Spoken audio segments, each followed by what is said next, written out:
அது ஏன்டா வயிற்றுல கலப்புற, கிட்டத்தட்ட 100 பேரை தாண்டி செத்து போயிட்டானுங்க. ரெண்டாவது அந்த தண்ணி வந்து குடிக்கிறதுக்கோ குளிக்கிறதுக்கோ உகந்தது இல்லை, எல்லாம் மலம் போயிட்டு இருக்கு.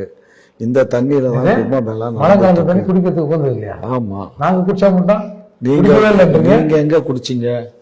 நாங்க திட்டம் போட்டு குடிச்ச மாதிரி ஆக்ட் பண்ணாக்க நாங்க அதுக்கு பொறுப்பாகுமா? நீங்க அவ்வளவு பெரிய பிரச்சனை நடி பண்றீங்க. நீங்க என்னப்பா அவ்வளவு பெரிய பிரச்சனையை நடி பண்றீங்க. நடிப்பு தான், 100க்கு 100 நடிப்பு தான். என்னால சொல்ல இயலும், உண்மைதான் அது.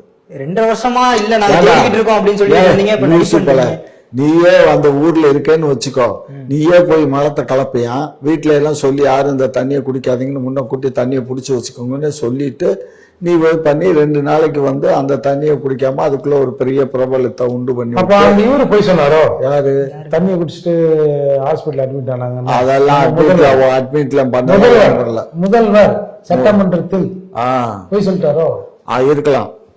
ஏன்னா இவங்க எல்லாமே தவறுதலா பிளான் பண்ணி பண்ணதான் இதனுடையது. அதாவது எங்க அரசுக்கு எந்த வழியில எல்லாம் கெட்ட பெயர் உண்டு பண்ணணுமோ அதெல்லாம் இந்த பாரதிய ஜனதா, அனைத்து இந்திய அண்ணா திராவிட முன்னேற்ற கழகம், அதுக்கப்புறம் இங்க ஒருத்தர் இருக்காரு மாப்பிள்ள சாரு, இப்ப பாரதிய ஜனதா தான் வந்து கலந்துதா? இங்க பாருங்க, இதெல்லாம் பிளான் பண்ணி காசு பணத்துக்களை கொடுத்து நாங்க நாளைக்கு வழக்கு பாத்துக்கிறோம். யாரு கொடுத்தான்னு எல்லாமே சார் எல்லாம் வரும் சார். வழக்கு நீதிமன்றத்துக்கு போயிருச்சு, எல்லாம் வெட்ட வெளிச்சமா வெளியில வரும். எத்தனை நாளைக்கு வந்து அமுக்கி வைக்க முடியும்? உண்மையை எப்பயும் அமுக்க முடியாது. தண்ணிக்குள்ள போய் நீ மூச்சை விட்டேன்னா என்ன ஆகும்? வெளியில முட்டை முட்டையா வரும்ல, அது மாதிரி உண்மை வெளியில வருமா இல்லையா? வரும்.